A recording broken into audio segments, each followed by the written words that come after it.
Hello friends, இன்றைக்கி நம்ம beetroot juice செய்கிறது பற்றி பார்க்க போகிறோம். இதுக்கு வந்து நான் வந்து 2 பீட்ரூட் எடுத்திருக்கேன், ஒரு லெமன் எடுத்திருக்கேன், ஒரு சிறு துண்டு இஞ்சி, கொஞ்சம் வந்து மல்லி இலை. இதுக்கு வந்து ஒரு மிக்ஸி ஜார் எடுத்துக்கோங்க.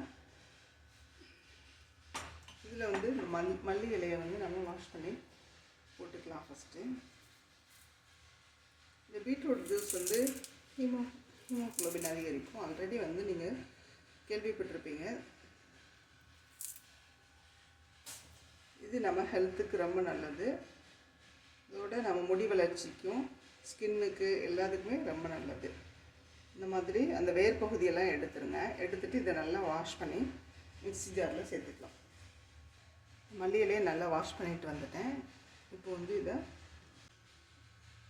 மல்லி இலையை வந்து அப்படியே மிக்ஸி ஜாரில் நம்ம சேர்த்துக்கலாம்.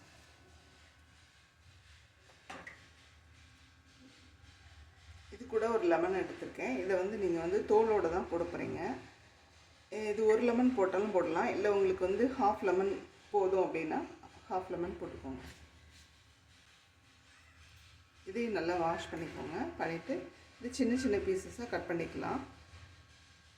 இந்த லெமன் இந்த மாதிரி சின்ன சின்ன பீசஸாக கட் பண்ணி இதில் உள்ள விதையெல்லாம் எடுத்துடணும். இது நம்ம தோலோடு போடணும், அப்போ தான் ரொம்ப ஹெல்த்தி.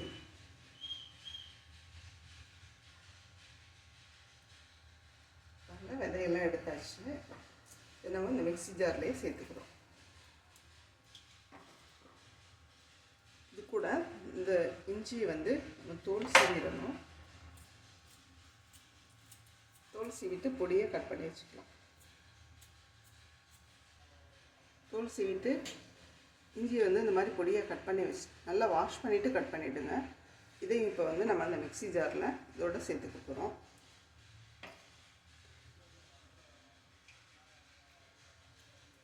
பீட்ரூட்டை வந்து நீங்கள் வந்து இந்த மேலே உள்ளதை வந்து கட் பண்ணி எடுத்துகிட்டு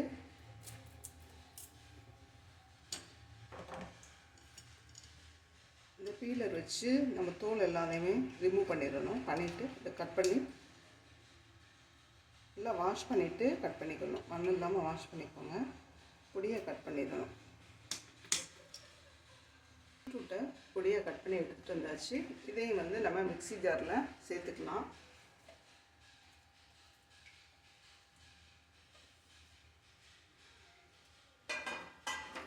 இது கூட வந்து நம்ம கொஞ்சம் வந்து நாட்டு வெல்லம் அல்லது நாட்டு சர்க்கரை கொஞ்சமாக ஒரு ஸ்பூன், 1.5 ஸ்பூன் சேர்த்துக்கலாம். இது வந்து பீட்ரூட் பிடிக்காதவங்க கூட சாப்பிடுவாங்க. ரொம்ப டேஸ்ட்டாக இருக்கும். அந்த ஸ்மெல் எதுவுமே இருக்காது நம்ம மல்லி இலை சேர்க்குறதுனால. இப்போ நம்ம இதை போய் வந்து அரைச்சிட்டு வந்துடலாம். இதை அரைக்கும் போது வந்து ஃபஸ்ட்டு தண்ணி இல்லாமல் அரைச்சிட்டு திரும்ப வந்து நம்ம தண்ணி ஊற்றி அரைக்கணும். ஓகேவா ஃப்ரெண்ட்ஸ்? இங்கே பாருங்கள், நல்லா அரைச்சாச்சு. இது வந்து நம்ம அப்படியே ஒரு ஃபில்டர் பண்ணிக்க போகிறோம். இது வந்து 2 பேர் குடிக்கலாம். நான் பண்ணது வந்து எனக்கு ஃபஸ்ட்டு பீட்ரூட் ஜூஸ் வந்து பிடிக்காது. ஆனால் இந்த மாதிரி செஞ்சு பாருங்கள், ரொம்ப டேஸ்ட்டாக இருக்கும். ஜூஸ் பாருங்கள், இப்போது சுவையான பீட்ரூட் ஜூஸ் வந்து ரெடி ஆயிடுச்சு. இதை நீங்களும் வந்து சாப்பிட்டு பாருங்கள். பார்த்துட்டு எனக்கு கமெண்ட் பண்ணுங்கள், லைக் பண்ணுங்கள், ஷேர் பண்ணுங்கள். நம்ம சேனலை சப்ஸ்கிரைப் பண்ணுங்கள். Thank you, friends.